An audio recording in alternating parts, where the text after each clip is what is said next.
fruit. Makes an awesome dessert.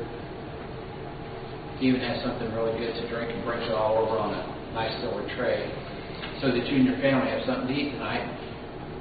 She rings your doorbell and you happen to meet her and you look at her and say, "Oh, I don't want it." She said, "Well, I would never do that for over a year. You're doing it right now."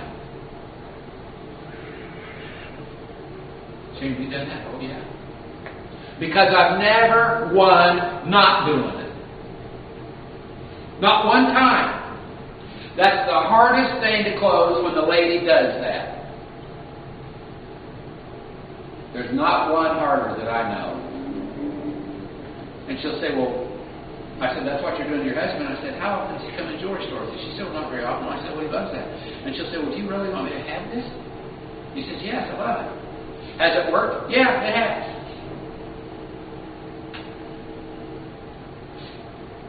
The worst limb I ever won out on, this was a limb. This limb was bouncing with me on it. This lady came in and, man, she loved this item. She said, "Well, I want to go home and pray about it." And I said, "Well, I just got done talking to God. He told me to tell you to buy it." I said, "Jesus, forgive me on that one." But that's what I said. And she bought it. That's the limb right there. It's boing. Only I won that one once. I did. Standing, left hand, right hand, positive, negative. Watch the hands. Powerful. He wants them. Use him to help you close her. Number 14. This is usually done by a man. You just said the price and you just move to a very comfortable standing or sitting position. By getting comfortable, what did he just tell you? Comfortable. What does that mean? He's ready. He's ready. No objections anywhere. Boom. Close it. Watch body language. 15 has a part A and a part B. Rick, would you do me a favor? Would you grab a calculator, and I want you to be my calculator operator since you're the closest to me, please? All right. Now I want you to pretend she's a man. She doesn't look like a man, but I just want you to pretend she's a man. She's a man. And the couple that comes in is the guy that bought a brand new 1-ton diesel Harley Davidson Edition Ford truck. Now, he bought his first wedding engagement set 30 years ago from J.C. Penney. Quarter carat, $250. Now, he's thinking, he told his wife on their 30th anniversary, they're going to get a nice 1 carat. It's that guy. Now, he's got a little bit of a pot belly. His wife just went back to work. They've got 2 brand new Harleys. House is paid for. College paid for. So they got some discretionary income finally. Now, he's not been in a jewelry store for 30 years, so he's thinking a half carat's $500, a carat's about $1,000. That guy. You have them all the time. Do you not? You got those guys all the time. The good old boy. And they are sitting here, and he wants it all about her, because that presentation is all about her. When a millennial comes in with a boyfriend, there's 2 presentations. You're selling her the product, and you're selling him the company. He buys peace of mind, freedom from risk. He buys Aussie. She buys the product. I have a presentation on millennials that's 3 hours long. We're selling at that case. And so anyway, it's that guy. And you get to the price.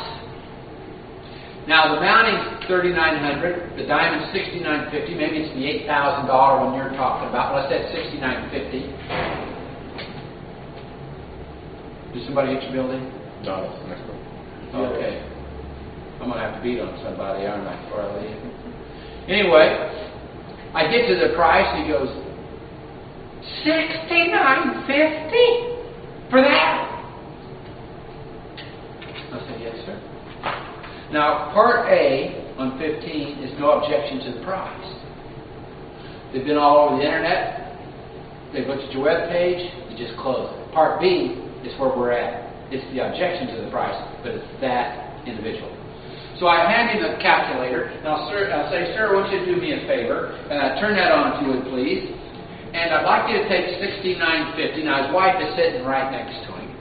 And divide $6,950 by 30. Now, before you tell me the answer, I'll say, sir, do you like coffee? Because, oh, yeah, what kind do you get? Well, I like Starbucks and Seattle Best, what have you. Do you drink coffee every day? Oh, yeah, I drink coffee at home. Yeah, I get coffee. How much will you spend? Well, you know, a mocha frappuccino is about $5. $5 for a cup of coffee. Okay, just remember $5 for a cup of coffee. Now, 6,950 divided by 30. Sir, how much is that number going to cost you a year? What'd you get? $231. $231, sir. Now, wait just a second. Would you divide that, please, by 365? Now, the coffee was $5.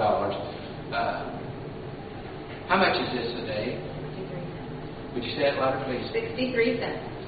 And I'll say with a smile on my face, sir, is your wife worth 63 cents a day? Now, this is what she does. Wait!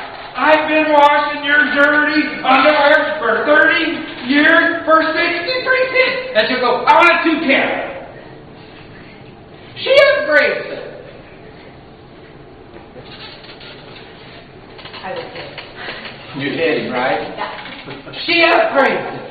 I can't tell you how many times she said, it isn't going to work. What just happened? You justified the price. All right, you bet. What else just happened? You got her on your side. I did. What else just happened? Your 2 first answers are great. There's one more on what? You probably already closed him. Because you reduced it to the ridiculous, doesn't he realize how really affordable it is? And you realize diamonds double every 10 years in value since 1940. Wow. That's fun. I love doing that. Just like handing him that calculator. And you should have heard some of the things the lady has said to him when she finds out it's 62 cents. $5 for a cup of coffee. 62 cents. $5 times 365 because there's people that go through the drive-through of coffee shops on the way to work every day. They spend $1,500 a year going through drive-through getting coffee. Times that by 30. Pardon me? So times that by 30.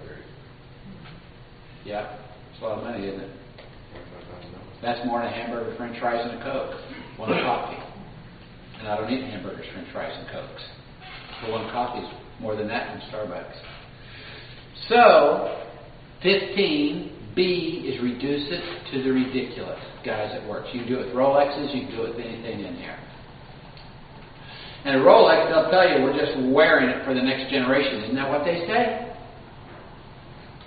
It's just like a diamond. You're wearing it for the next generation. Number 16. This one, you've got to make sure you're watching them. And it's called the cheek strokers, the head scratchers, cheek strokers, and the chin grabbers. Now, y'all say that 3 times fast. Head scratching, cheek stroking, and chin grabbing. When you see this, or this, what are they doing? About what? How they're going to pay. 100% correct. I can tell you're thinking about some things that how you're going to pay for it. Well, yes, it is. Let me tell you the options we have. And when we do a presentation on negotiation, there's something called the crunch. There's the bogey and the number, but the crunch is when something's worth $5,000, the client says to give you $3,000. And I say that'll be a great down payment and put the rest on my way.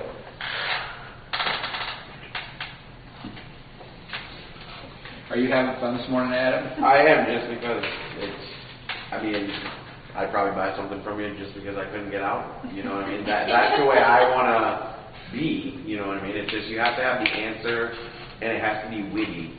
And quick. And quick with every person that you have. Mm-hmm. You know?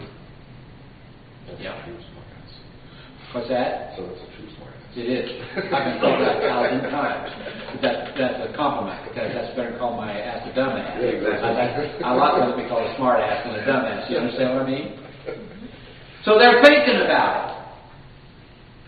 And men do that more than women do. 17.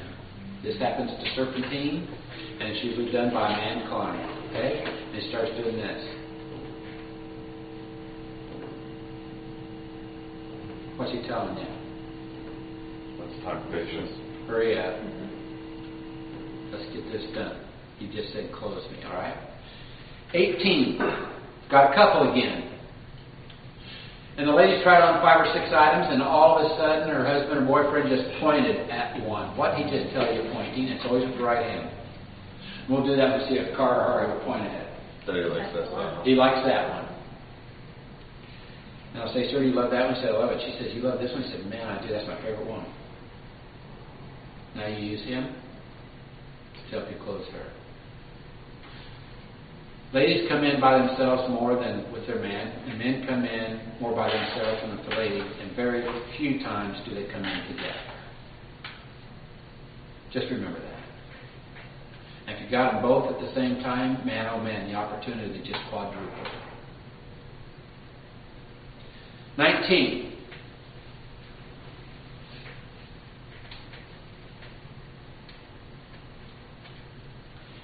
You blow it all the time, and it's when you got a couple and he stepped back and winked at you, did whatever he could to get your attention, went. And you can't act like anything happened. You can't look at it like you're trying to understand something. She's, what you two doing? When you blow it, you blow it. So what he just said is, I'll be back in a little bit, put that up. But you cannot act like anything happened. But he's got to know that you know you got it.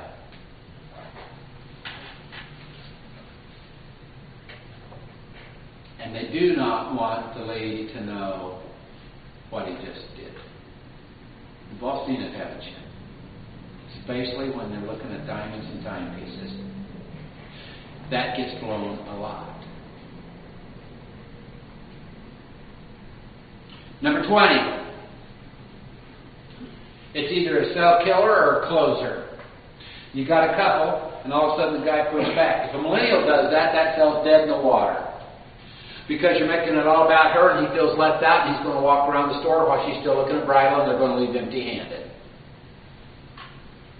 Because when millennials come in, there's 2 presentations. Remember, you're selling her style, fashion, sentiment. You're selling him peace of mind, freedom from risk. She's buying the item, he's buying the company. He buys warranties, lab reports, guarantees, all of that.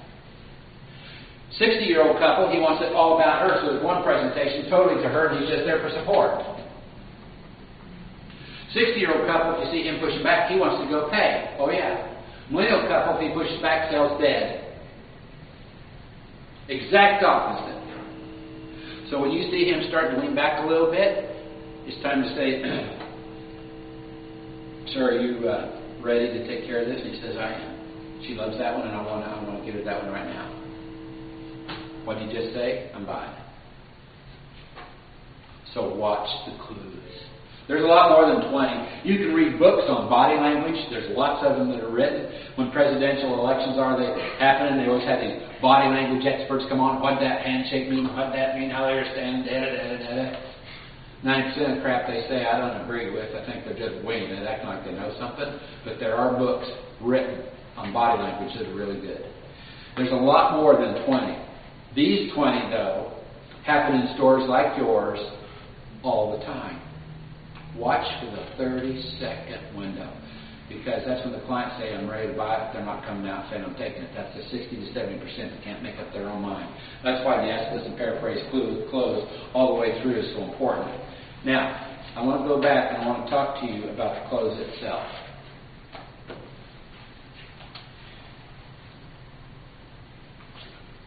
When a client is coming in here on a clerk ticket, they're coming in to make a purchase.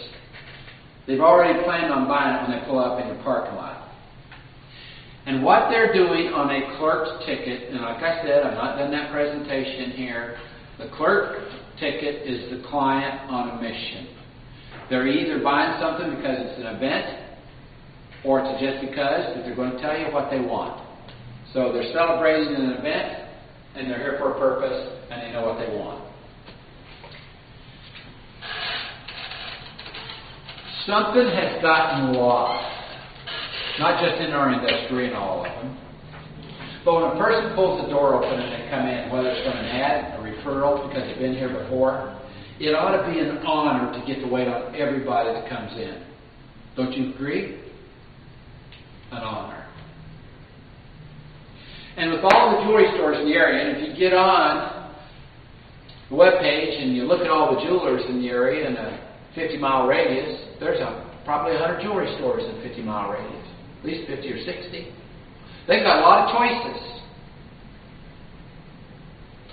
And here's what they've done. They've pulled your door open. They drove here, maybe 10 miles, maybe 20 or 30. And they chose us. Now the guy that's coming in on his 30th anniversary chose us. Now here's what he's doing. He chose to celebrate his 30th anniversary. He's choosing to give you $10, $20, $30,000. Yeah, he is. To celebrate an event. What else is interesting is on an event, the man and lady coming in sometimes has already decided what the event is worth, how much they're spending on it. 10 years, I'm going to get about a $10,000 item for the 10th anniversary, so on and so forth. Or maybe 30 years, and her husband wants a Ever Rose Meteorite Diamond Dial President, it's $49,500. She's already chosen to spend $50,000 on their 30th anniversary. So they drove here, chose us, planning on giving us the money to celebrate the event. I want you to think about this.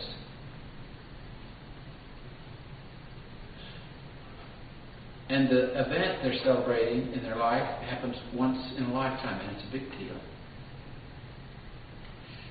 We get desensitized putting the Rolexes out and the diamonds out every day, because that's what you do.